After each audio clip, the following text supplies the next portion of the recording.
కీర్తనలు 145:19 సామ్స్ 145:19 తన యందు భయభక్తి గల వారి కోరిక ఆయన నెరవేర్చును. He fulfils the desires of those who fear him.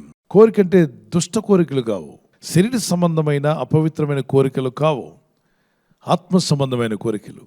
నీతిమంతుడు ఆశించినది అది అతనికి దొరుకును. నీతిమంతులు ఆశించింది వారికి దొరుకుతుందట. భక్తిహీనుని యొక్క ఆశ భంగమైపోవును. భక్తిహీనంగా జీవిస్తున్నట్లయితే నీ ఆశ భంగమైపోద్ది. నీతిమంతుని ఆశ ఖచ్చితంగా దేవుడు నెరవేరుస్తాడు. ఒక తల్లి ప్రభు యొద్దకు వచ్చింది, నా కుమార్తెను బాగు చేయమంది. ఎంత వేడుకున్నా ప్రభు విన్నట్టుగానే వెళ్ళిపోతున్నాడు.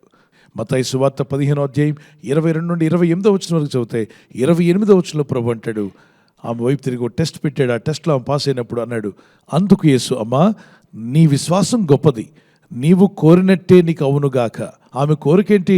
ఆమె కుమార్తె బాగుపడాలి, ఆమె ఇల్లు బాగుపడాలి, ఆ దెయ్యాలేవో ఆ ఇంటి మీద ప్రభావం చూపిస్తున్న దెయ్యాలని వెళ్ళగొట్టబడాలి. కాబట్టి ప్రభు అన్నాడు, నీ విశ్వాసం గొప్పదమ్మా, నీవు కోరినట్టే నీకు అవునుగాక.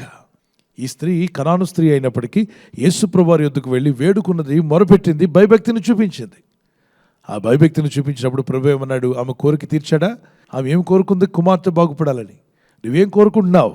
మీ కుమారుడు బాగుపడాలని, మీ కుమార్తె బాగుపడాలని, నీ ఇంటి పట్ల నీకున్న కోరిక, నీ కుటుంబం పట్ల నీకు నివాసం కావాలని ప్రార్థన చేస్తున్నావు. ముందు దేవుని రాజ్యము నీతిని వెతుకు. ఆయన రాజ్యము నీతిని వెతికినట్లయితే అప్పుడు నీ అక్కర్లన్నీ తీర్చబడతాయని రాయబడింది. నీ కుటుంబాన్ని పోషించుకోవడానికి, నీ ఇంటిని పోషించుకోవడానికి, దైవ సంబంధమైన కార్యక్రమాల్లో పాల్గొనాలని, సహాయపడాలని ఆశతో నువ్వు ప్రార్థిస్తున్నప్పుడు నీ కోరికలు తీర్చగల దేవుడు నీకున్నాడు. దేవుని యందు భయభక్తి కలిగి ఉండు.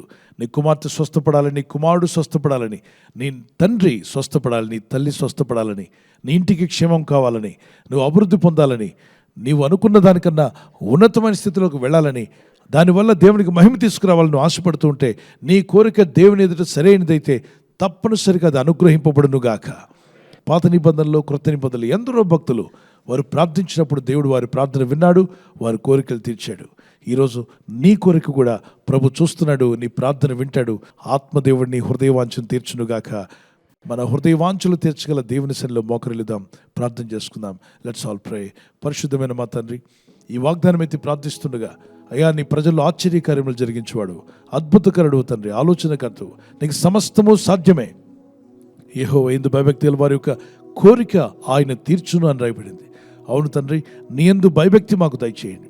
యెహోవా యందు భయభక్తి కలిగించు ఆత్మ మా మీదకి బలముగా దిగివచ్చునుగాక. పరిశుద్ధాత్ముడా, దేవుని యందు భయభక్తి పుట్టించే ఆత్మను నీ ప్రజల మీద ఉంచండి. యెషయా 11 మీరు చెప్పి ఉన్నారు, యెహోవా ఆత్మ అతని మీద ఉన్నప్పుడు అతను దేవుని యందు భయభక్తి కలిగి ఉంటాడు అన్నావు. తండ్రి, మా బిడ్డల మీద నీ ఆత్మను ఉంచండి. వారు భయభక్తి గల కుమారులుగా, కుమార్తెలుగా ఉండాలి. సంఘం పైన నీ ఆత్మనుంచు నాయన.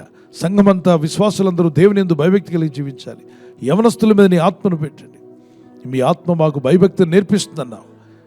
దేవుని యందు భయభక్తి కలిగే జీవితాలు మాకు దయచేయండి. భక్తిహీనత మా ఇళ్లలో నుండి తీసివే నాయన.